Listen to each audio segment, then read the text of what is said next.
That intro was a one take off the top of my head, so the mistakes are definitely free of charge. So we can take the scales that we know and love and have a lot of fun jamming over this groove. Let's take a closer look coming right up. In this video, we're not going to look at modes and intervals. I just want to give you some tools so you can have fun improvising over this awesome groove. So in the intro, I used D major pentatonic, D minor pentatonic, and G major pentatonic. They all have a different flavor and a different sound for sure. So there's an ongoing debate about what key this song really is in. Paul Davids has a great video on this topic. I encourage you to check it out. I'll leave a link in the description. Also, there's many interviews with Ed King, the co-writer of Sweet Home Alabama and the man who played the solo. So Ed King looked at these three chords, the D chord, the C chord, and G chord, as the key of G. And you can hear the G major sound when he did his awesome solo. It really sounded to me like he was using the G major pentatonic with the blue note.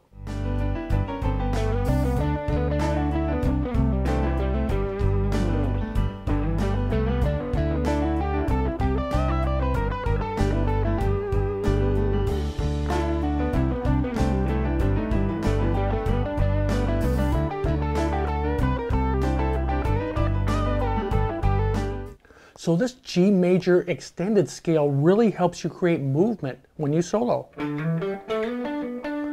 D note here in the 12th fret, G note in the 12th fret, G note in the 10th fret. A little later in the video, I'm going to break down some of these lick ideas. Hey, if this lesson is helpful, hit that like button. I really do appreciate all your support. But we can also look at this as D mixolydian, because Sweet Home Alabama starts with a D chord and the melody always resolves to the note of D. We can definitely look at this with the tonal center being D. We're not going to get into modes in this video, but we can easily use the D minor and the D major pentatonic scale over this track also. So let's listen how the D minor pentatonic sounds over these three chords.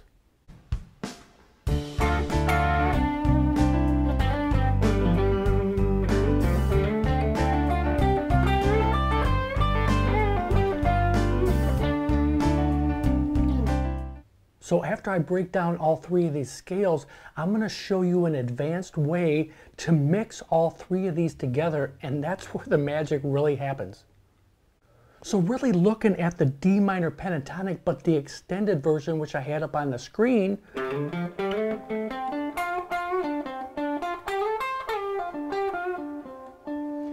This is a great way to play this scale. Don't abandon the first position.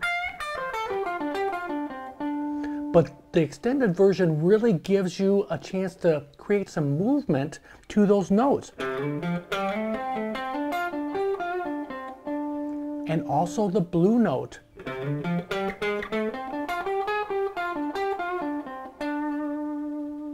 So now let's hear what the D major pentatonic sounds like over this groove.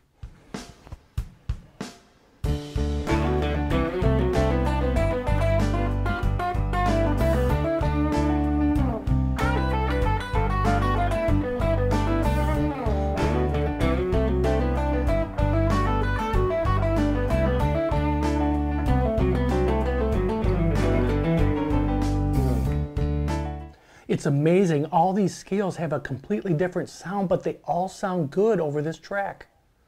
So I had the extended scale on the screen with the blue note, just starting on the D in the 5th fret, and then the 7th fret of the G strings, another D note. You can't really go wrong hitting it, ending a phrase on a D note in this track. I hope you leave a comment. Just let me know what scale sounds good to your ear. So if you want to have fun improvising over the D, C, and G chords, you can just pick one of these scales and just go at it and have a blast. But right now I'm going to show you an advanced way to mix these scales together, just elements of each scale all combined, and then I'll break it down. But before I do that, let's quickly look at how I'm getting my tone. So I'm using the Car Mercury V amp set clean with some reverb. Then my main drive pedal, which I have on a lot of the time in a lot of these videos also, is the J Rocket Audio Archer pedal. And then also just this American-made Strat. I bought this used, so I'm honestly not sure about the model number. I just know it sounds good, and I have it in the 2nd position. So a combination of these two pickups, it actually splits this so it's a single coil. Just gives it a slightly overdriven sound, but still a lot of clarity.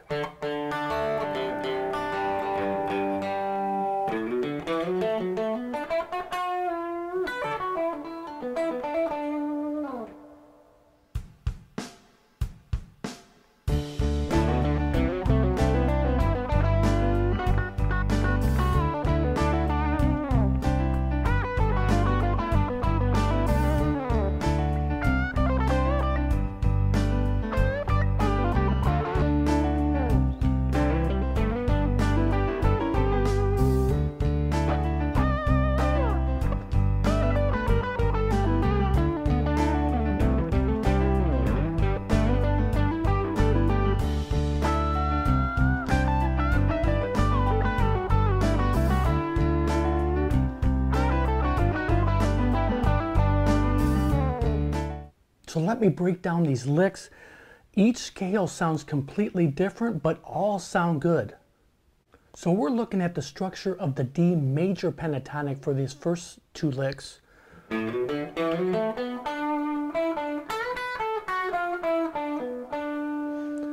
That is just a great way to go up and down the scale. I had it on the screen a little while ago, but if we just taking this first lick, slide up from 5 to 7 on the E string, and then hitting the D note in the 5th fret.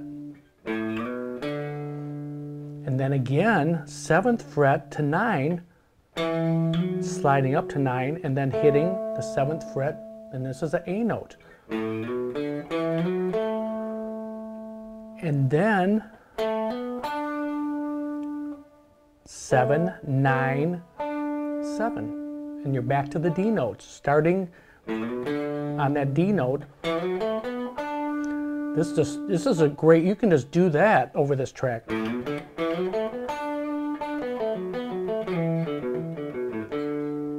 And resolving on that D note is your friend on this track for sure. So, and then doing a bend, full bend. Then as it's bent, I just really was hitting it with my fingers. You can do it with your pick.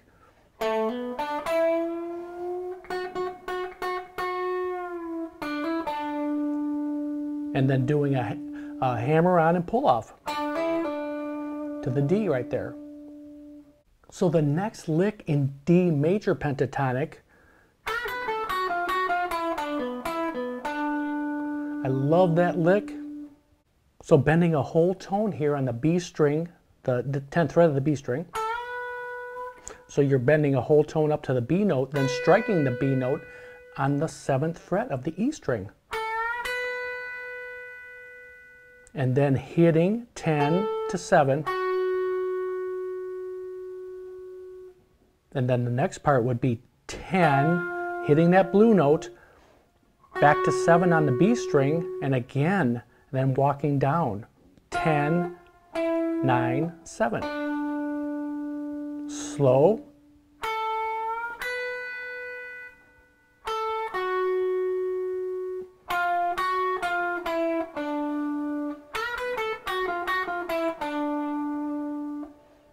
That is a great sounding lick.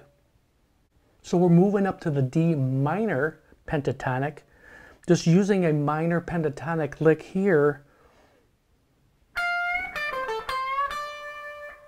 Slight bend in the 13th fret. Maybe a quarter bend, half at the most. It's just a slight bend. And walking right down the scale, 10, 13, 10. And then a full bend, and resolving back to the D note here in the 10th fret. So full bend in the 13th fret of the B string, and then hitting the D note there. And then walking back down the minor pentatonic for this next lick.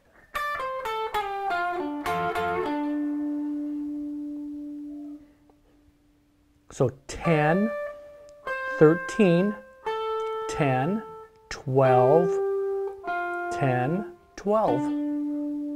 Then a quick double stop at the end. So you're barring in the 10th fret the G and B strings in slight bend, and resolving back to the D note in the 12th fret. So these next two licks will be in the G major pentatonic. See how I'm doing that on all these scales? If you use that extension,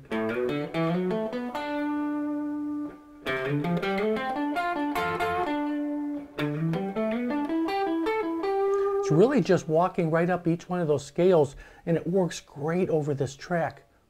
So the first lick,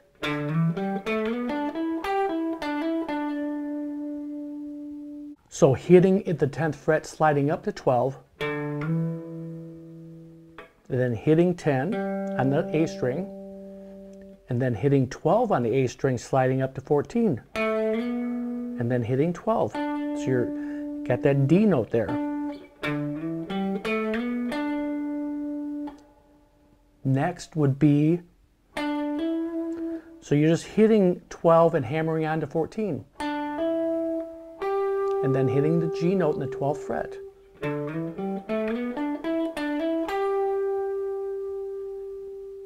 And then kind of to end a lick would be going back to D. So you're hitting on 15 and pulling down to 14. And then back to 12 on your D note here.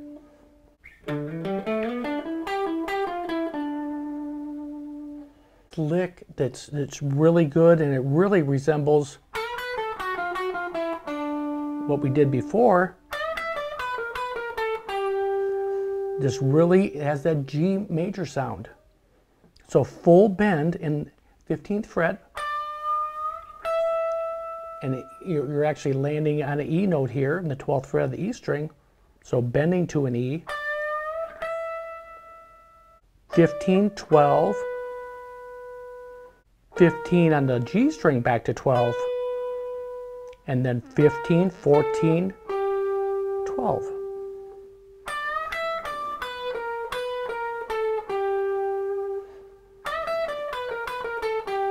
Great lick. Both of these licks, they work beautiful, you know, as it resolves to the G. So the last lick, kind of going up to the D note in the 15th fret.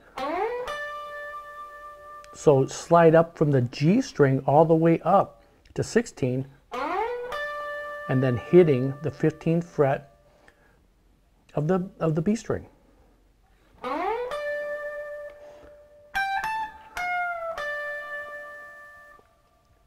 15, 17, bend and release. So you're hitting 17 and releasing with that bend and landing on that D note. Now you can walk right down these scales.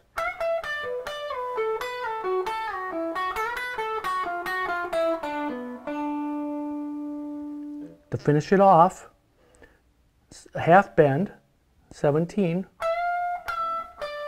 and then back to 15, and then sliding from 15 to 12, hitting 14, 10, and then hitting 11 of the G string, and then sliding down from 10 to 7 and hitting 9 on the G string. And then just finish it off hitting the D note.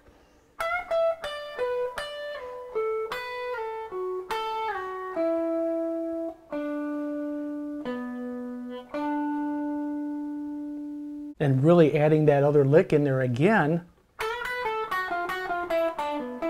that we did earlier.